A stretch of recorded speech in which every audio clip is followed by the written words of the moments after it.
The worst intimate experience I have ever had was with a goth girl. A few years ago, in my freshman year of college, I had my first intimate experience with a girl. I use that word lightly, as I have fooled around here and there before throughout high school.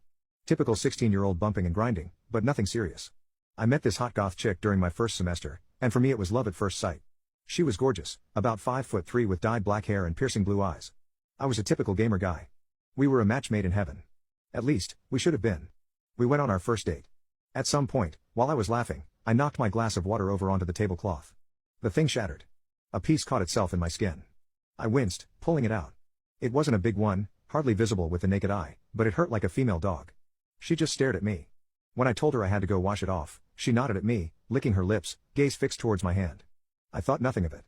In hindsight, I probably should have. Later that night, I took her back to my dorm with me.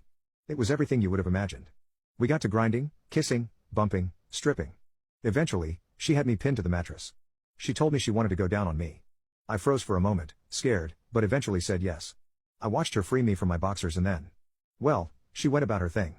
There should be a law against getting into it with goth chicks. It was pleasant, at first. But I had an epiphany. I always knew she was a bit moody, being goth and all, but I didn't know she was into pain play as well. I learned this the hard way when she bit down really hard as I was pulling out, dragging her incisors on my PP and tearing through skin. She was way into it and started licking up the blood. I had the most confusing climax I've ever had in my entire life. Then I had a lot of pain, and cried for about 15 minutes as she tried to bandage it up. And told me to, quote, suck it up, it isn't that bad. She explained to me that she believed she was a vampire. I told her I believed she was my ex. I kicked her out of my dorm and never talked to her again.